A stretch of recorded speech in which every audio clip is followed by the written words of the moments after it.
Welcome to the Tales from the Pros podcast by Imaginovation. In the world of tech and business, it's easy to get caught up in the tools, tactics, and chasing revenue. But behind every breakthrough, there's always a deeper story, driven by people building with purpose and meaning. This show is for the founders, business leaders, innovators, and entrepreneurs doing the hard work, navigating challenges, leading through change, and building things that matter. We're here to bridge the gap between technology and people through honest, raw storytelling in the world of innovation and without all the BS. Tales from the Pros. Real conversations, real growth. Hey everyone, welcome to Tales from the Pros. And this is Michael Georgiou, your host and co-founder of Imaginovation. My awesome guest with me here today started his entrepreneurial journey at the age of 14 and is now the founder and CEO of the award-winning company called Trainual, a leading SaaS platform that transforms the way small businesses onboard, train, and scale their teams. He was named the EY Entrepreneur of the Year in 2021 and the Phoenix Business Journal 40 Under 40, and is the host of the Fastest Growing Companies and Organized Chaos podcast, as well as the author of the best-selling book, The Business Playbook. Please welcome this awesome and inspiring entrepreneur, Chris Ronzio. Chris, I appreciate it, man. Thanks for being here. What's up, Michael? Thanks for having me. Yeah, man, absolutely. My pleasure. As we discussed before, I know you're crazy busy, running a company and podcast, and I'm sure you're doing a lot of other things. But what I really want our audience to know is really just a little bit about your story and your background. I think we all, in today's age, we appreciate storytelling, and every one of us has a story. And we've all been through a lot of different struggles and successes and experiences. If you can, just briefly tell everyone a little bit about how things started, and I'll let you go back as early as you want. Hopefully not when you were like 2 or 3 years old, but maybe when you started your entrepreneurial journey and how things kind of went from there. All right, I'll start at 4 years old. No, I'm just kidding. So like as a kid, I was typical entrepreneur, always had the kid businesses. I was cleaning houses and washing people's patio furniture and landscaping and selling wrapping paper and candy door to door. And I think it just gave me that grind and that hustle from an early age before I could work anywhere else. I was too young to work and make money. So I had to figure out how to be able to buy my own clothes and shoes and toys. And that really motivated me as a kid. So when I got to be a teenager, I was 14 years old. And I remember I was starting at my high school and I walked around the school's field house where they were showing off all the activities. And one of them was a video production club or department. And at the time I thought I would love to be like a sportscast video too.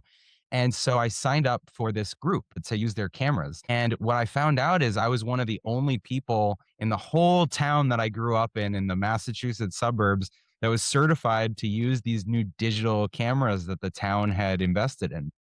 So I made this little kid TV show. It started airing on our cable access station in town. And because it was airing over and over and over again, it was like the only thing on TV. It was like that bulletin board where they showed, town meetings. And then it was my show on repeat for the whole week. So people started coming up to me at the grocery store or wherever and saying, "Hey, would you film my grandfather's 90th birthday, or could you film my cousin's wedding," or whatever. And so I connected the dots and realized, wow, I can make money doing this. So that's where the business started. It was super humble beginnings, me and my friend filming whatever people would pay us for. But the thing that we started getting some traction on was sporting events. So at my high school, they would host these events in their field house where there were state level, baseball tournaments or volleyball events or cheerleading events. And we started volunteering to the school to say we would film this event if you let us sell copies to everybody that comes and attends. And so it started off as just filming the events at this school, selling $10 VHS tapes. And then over 13 years of growing that business, it went to doing events in all 50 states across the US, having hundreds of camera operators, 3 offices, and covering some of the most amazing events. Like we did the US figure skating events all the way up to the Olympics. We did the NFL Pro Bowl halftime show for 5 years. We did synchronized swimming international championships. And really what made that business successful was the emphasis that we put into standardizing our operations, our processes. Because for a parent to go with their child to an event in California or Florida or North Carolina, where you are, Arizona, where I am, they wanted the same experience. They wanted the continuity just like they would get from a franchise or something like that. And that was what I was laser focused on, is how do I replicate the experience of someone in one state versus another. So for 12, 13 years, I was totally focused on systems, standard operating procedures, technology, online training, recruiting for all of our camera crews. When I sold my business, that is the skill set that I had to take me into this next chapter. That's awesome. I love it. What I really value about you, Chris, and just hearing your story and reading and researching a lot about you and your background is that it seems like you really appreciate the operation side of a business. And I think from just my experience in dealing with so many early stage startups to established operating companies and even companies who have been around for so long, is that they appreciate, or is that you appreciate just being super productive and creating processes for yourself and your people to do things right, because you want to save time and effort. You don't want your employees and even yourself to do things manually all the time. You want to make it as efficient as possible so they can actually focus on what they're really good at and focus on the business. And I think a lot of not just entrepreneurs, even in my experience, established CEOs and just established business leaders, they're making it more difficult for themselves to do things. Totally. I think you get into business to make jobs, not to have a job. And so many people start their business and end up with a job because they can't let go of the thing that they're doing. And so from a very early age, I was so focused on how do I invent this role in the company and then get out of it as quickly as possible, because I got bored. I didn't want to do that thing anymore. What I love about business is figuring things out and building, department by department, role by role. Let me figure out how this works. And then let me put someone in place that can do that job better than me. I think that's what building a business is about. And a lot of people, unfortunately, get stuck with a job. Yeah, yeah, no, absolutely. And just talking a little bit more about Trainual, how would you say, how and why was Trainual needed in the market? How did you kind of figure out that, man, this is something, and you started from humble beginnings, even with Trainual. Yeah, you had a lot of experience with the video production business and all of that, and that gave you a very solid foundation, of course.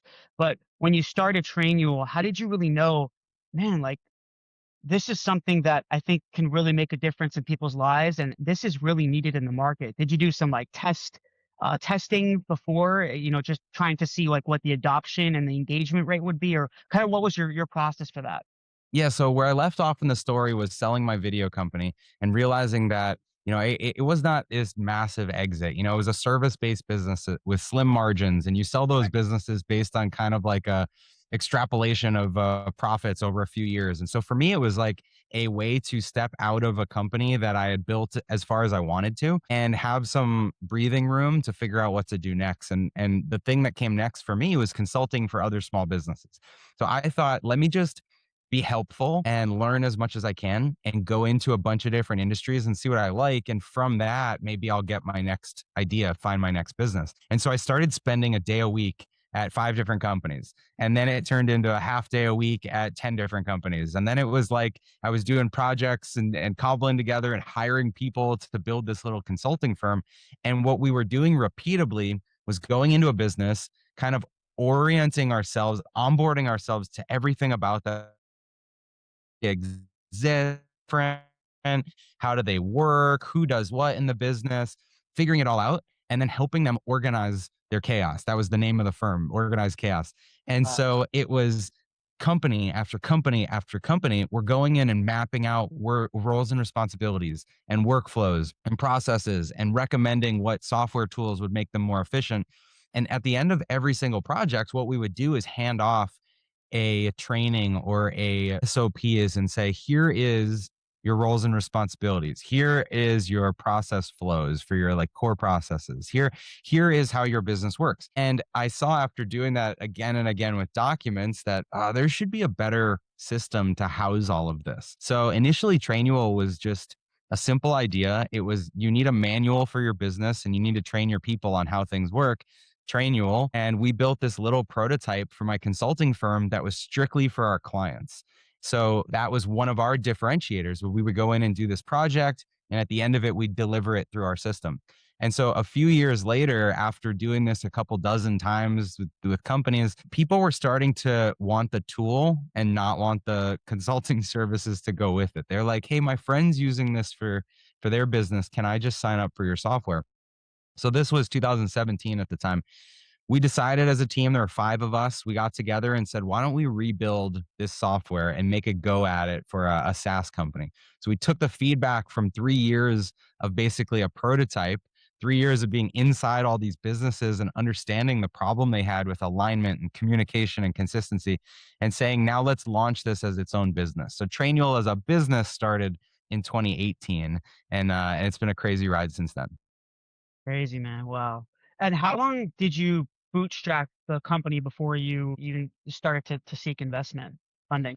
Yeah, so it was not until the end of 2019 that we got investment. So our first almost 2 years were just bootstrapped. And if you include the product's existence for 3 years before that, the product was really around for 5 years before we ever put funding behind it. So I had never raised funding for any other business I had. So it just was foreign to me. You know, my definition of business was not like go find someone else's money and burn it. It was like build a company that works. So we did that with Trainual. We got to over 1,000 customers on the tool, over $1 million in recurring revenue. And at that point, it was a decision of, do we continue to grow this organically and just invest profits, or could we make a lot bigger of an impact, grow faster, gain market share if we bring on a partner? And it just made sense to do that. And I know you talk a lot in your book, in the playbook. The Is business that right? playbook. Book, yeah. There you go. Awesome. And I read quite a bit about it, and I know you talk a lot about these things, and you really have great insight into guiding. I think even just anyone from the idea to a startup where they are bootstrapping it, and it seems like you're a big advocate for bootstrapping, and so am I. We bootstrapped our company, and it has its hurdles, but it's also really nice because you don't have investors kind of telling you what to do all the time and all that kind of stuff. So it's good to be able to have that hustle and create that revenue before you even think about seeking investment. Because I think, Chris, I'm sure you can resonate with this. Like a lot of entrepreneurs make the mistake of relying on investment so soon when they're not even they shouldn't even be thinking about it. It's like a lot of them, they're always, I've dealt with hundreds and hundreds of startups, and I just keep hearing over and over again, it's like, well, we're looking for 500,000 in capital, and from private equity or from angels or VCs, and I'm just like, but you don't have a product yet. Yeah.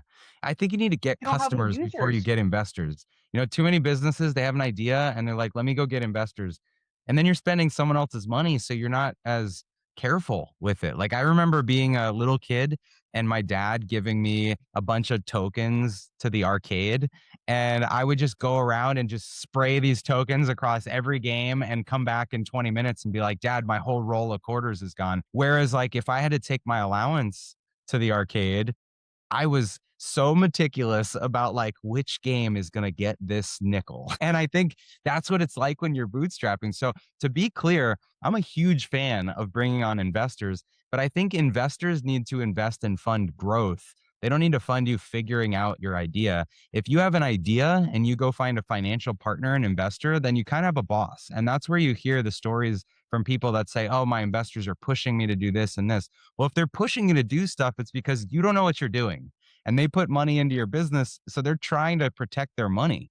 But if they're investing in an idea that's already working and you've already found customers, then investors become like consultants and partners and amazing members of the team. And so I've had a super positive experience with our investors, but it's because they are partners. We're very aligned. They don't have to come up with what I do because it's already working what we're doing. So now we're just trying to tweak it and make it as the best outcome we can. And just a segue into that, like, how do you really maximize your valuation when you are bootstrapping first, when you're bootstrapping the business? How do you really maximize that valuation before taking any investment. So of course, yeah, I think you touched on this a little bit before, is get users and customers. But is there anything else that you need to really do before even starting that process, the investment? Well, maximizing evaluation should not be the game. That should not be the goal. I think you want to maximize having a healthy business. Like if you build a business that you know who your customer is, you can repeatably find those customers, you've got a product that's unique in the market, you're getting more customers month over month because word's getting out about your product. That's something anyone wants to invest in. And so what you're doing is creating demand. When we decided to raise money, we had been getting inbound inquiries from investors because they were seeing our ads and they were coming across the reviews, and there was this momentum that we had built. And so I think every founder's job is to create momentum to whatever size and scale makes sense for you. But you need to create momentum so that you don't need the money. You're not desperate for the money. It's just, how will the money help make your outcome even better than it would be without the money? So I would just focus on building a healthy business that customers love and your employees want to work there. And that's something that a lot of people want to get behind. It's like it's building a customer centric, a customer first brand. Yeah. Yeah. Yeah.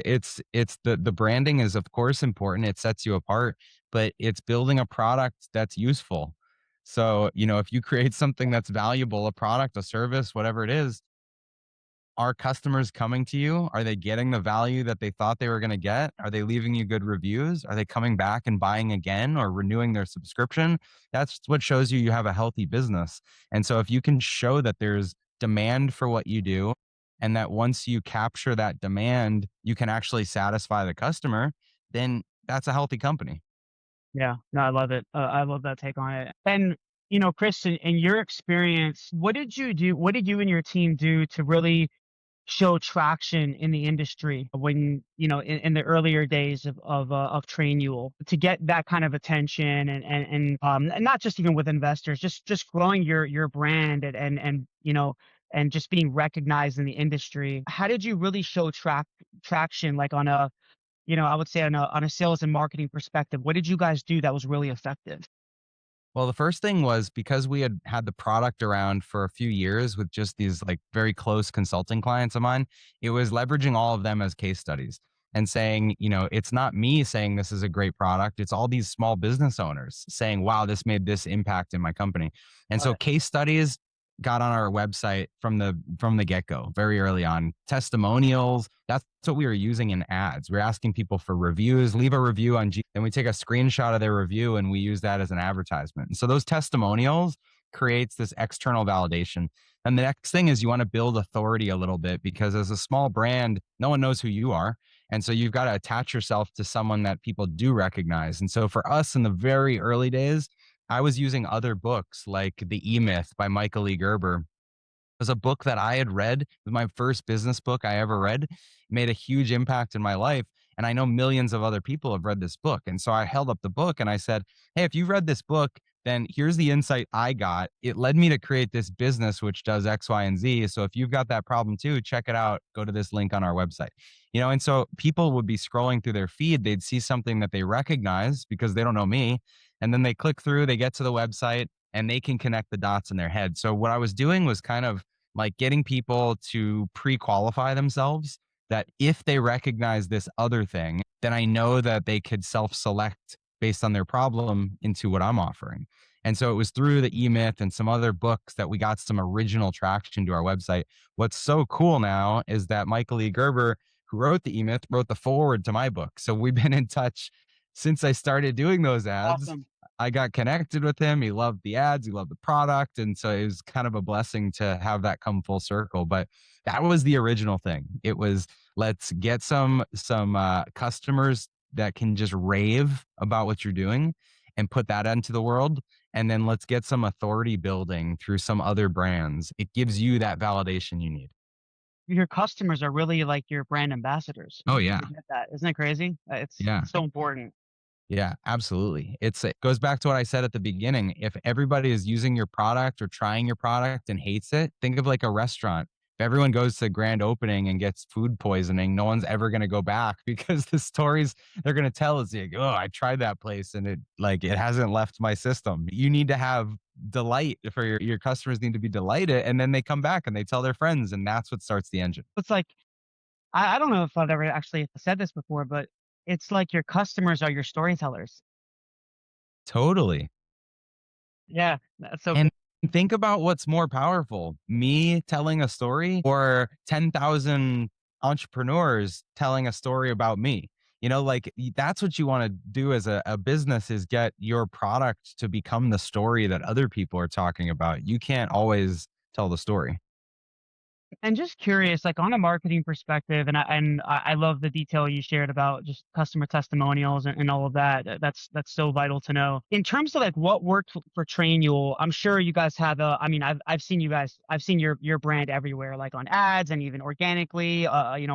Just different digital channels. But it's very important, obviously, to have a multi-channel marketing approach. But for Trainual, what was more effective? Was it more the advertising side, the paid ad side, or was it more organic? Or was it just both that they all had a positive impact kind of thing? All right. So it starts with paid because organic is really hard to build with no momentum. So for us, it started with getting people to our website and building some traffic. And then as we built traffic, we could retarget against that traffic with organic. And when you've got a big enough audience that you're retargeting to, then your organic has better potential of going viral, getting more reshared, stuff like that. And so year over year over year, our percentage difference between paid and organic keeps shifting more and more towards organic because we're building that flywheel of organic content and referrals and the storytelling from our customers, like you just mentioned. The other thing that I think is a great tactic is start with taking your organic content and then promote that as paid. Like it's sort of both, where your best performing organic content should then become your paid, because you're seeing that this is resonating with people. They're sharing it, they're getting value out of it. So why not flip it into a promoted post or an ad or something and just have it perform even better for you? Yeah. Yeah, no, definitely. And I know you of course you charge for your platform, but even before, were you charging customers just immediately, or was it more of was it more of like a freemium model? Did you get a lot of for customers to get adopted into the system, was it kind of all free at the beginning and then later on they got into a paid plan, or was it different than that? When I first launched it, this is way back 2015. I was launching it to my consulting clients. I offered like a lifetime free plan because I was trying to recoup some of the development expenses, and so that was the initial thing. Then after that, for my new consulting clients, I started giving it free because I wanted them to just I wanted to deliver my files in there, and it felt kind of weird for them to pay for a consulting service and then me deliver my files and say, now to access the thing you already paid for, you've got to pay me again. So it was free. And then after that, I pivoted into just saying, I'm here, I'm going to deliver it outside of the system and I'm going to put it in the system. And, if you want to continue with the system after your first month, then it's 99 bucks a month. And so I tried a few different things. Awesome. Awesome. So I want to jump a little bit into just more of the productivity and the efficiency side of things. And I know you're big on that, and I'm a big advocate on that as well. In your experience, Chris, running Trainual, a very successful company. I love what you guys are doing. I love the impact that you're making on the community and just on companies and just different users. What do you consider a company being efficient and productive? I know it's overloaded questions, but in your experience, what's considered an operating company that's really efficient? Because I think you've seen so many businesses out that are you're probably thinking like, how are they running their business? Oh my gosh, like this is not efficient the way they're doing this. I don't get it. So in your experience, what are your thoughts on that? Efficiency is when your capacity or your revenue increases faster than your headcount.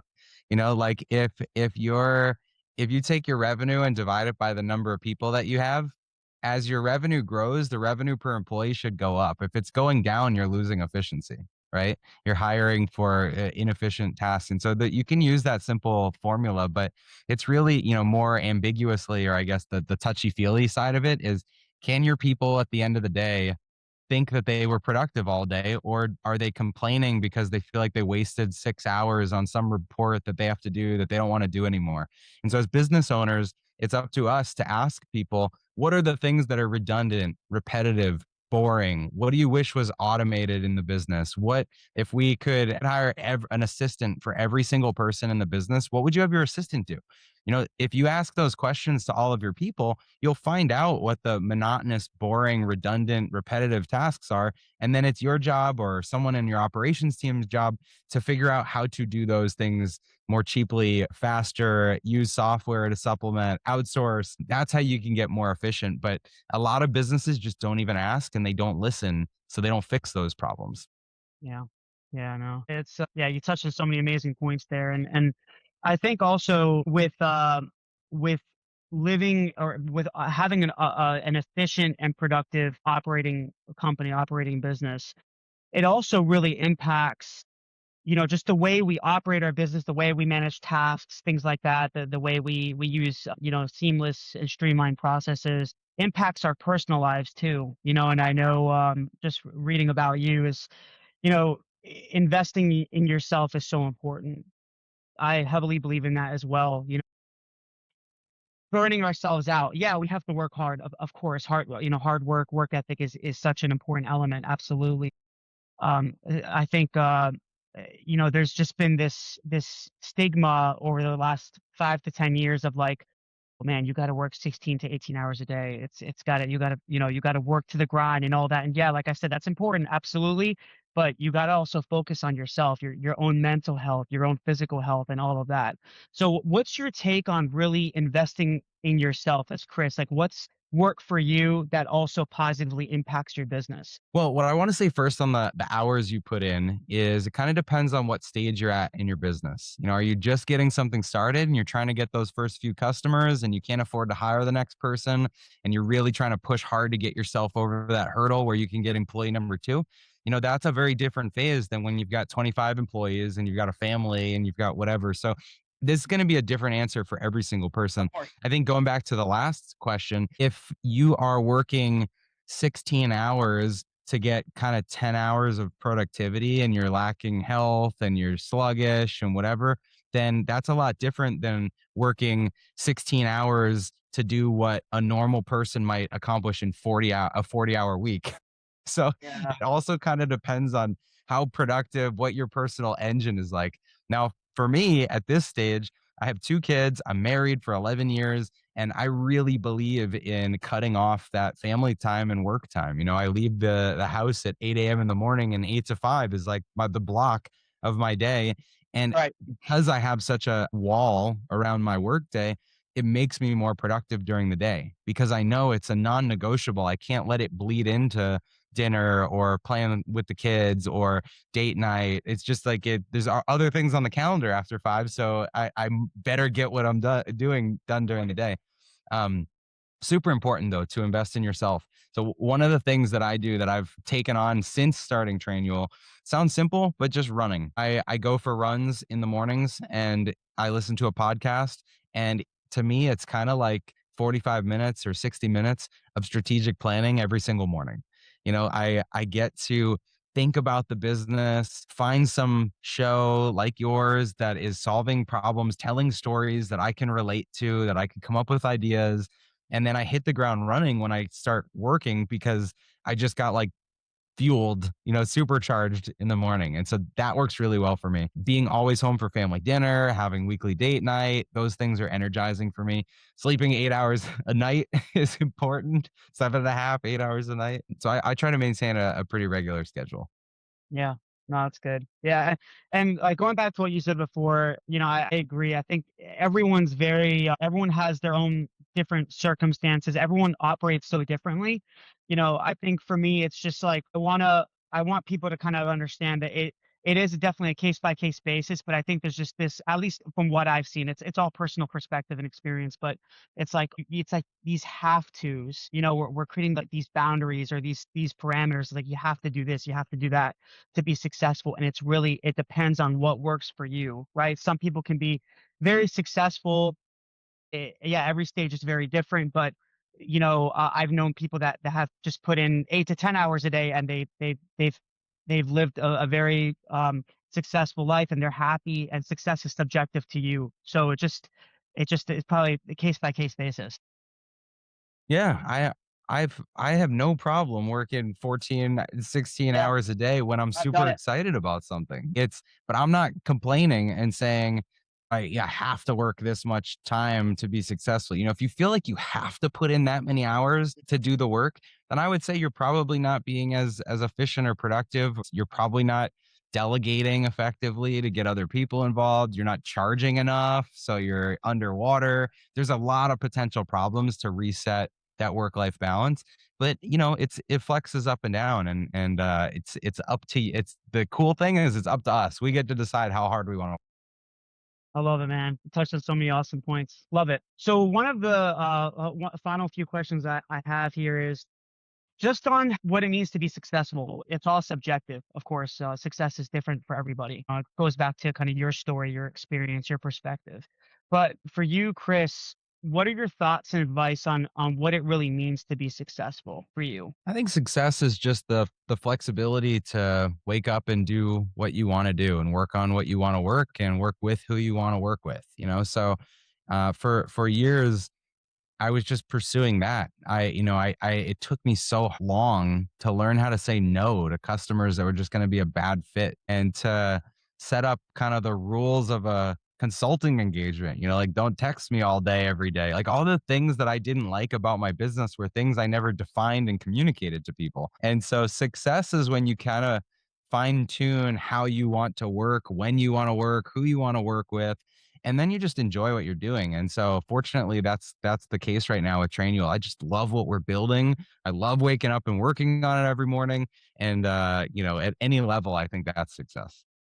Yeah, man. It's so much easier and better when you do something that you love. You know what I mean? You wake up with this fire, this energy, and you're so excited to just to execute and implement different things that you're really passionate about, and that make an impact on your employees, your customers, the community. So all that is so important. So I always ask this question to all of my guests. Your experience, what would you define as your one word for your story? So if you had to define your story in one word, what would it be?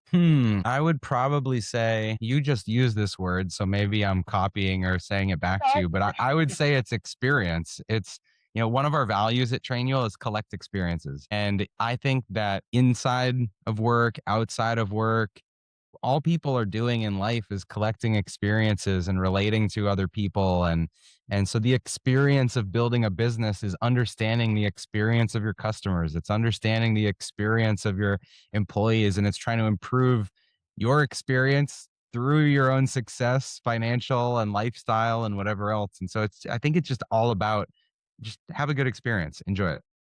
I love it. I love it, Chris. Thank you so much. That's great. That's the first. I think that's the first time I've heard that word as the one word for the stories. Billy, you've been doing this a while, no one said that. Experience? No, it's usually like perseverance. That's my one word is perseverance. I've heard struggle. I've heard success. I've heard resilience and all that stuff. So and some of them can't even some can't think of just one word. So it'll be like with two or three words. So that's fine. Mm.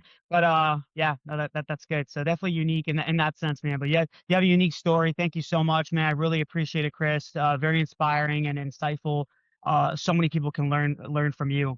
So definitely make a positive impact on the community. So I'm very thankful and grateful for you to be here. So where can everyone find you? Tell us about your website, your books, whatever you want. Yeah, of course. So the company is Trainual, like a training manual, trainual.com. So check that out. It is a hub of business resources for systematizing, scaling your company through your policies, processes, profile of your business, and all the people that work for you. So check that out. If you want just the instructions on how to do it yourself, then that's what the new book is. It's called The Business Playbook. You can just check it out at thebusinessplaybook.com or at chrisronzio.com. And it's sold everywhere books are, Amazon, being Barnes and Noble, Target, anywhere like that. So thank you so much, everyone, for listening, and follow along. If you want to see behind the scenes, I am most often on Instagram and LinkedIn. You just search for Chris Ronzio. Thank you, Chris. I really appreciate it, man. And thank you so much for being on Tales from the Pros and sharing your story. I'm very thankful and I'm grateful, man. Thank you so much. Awesome. Thanks, Michael. Thanks again, everyone, for listening. This is your host, Michael Georgiou on Tales from the Pros. And until next time, thank you, guys.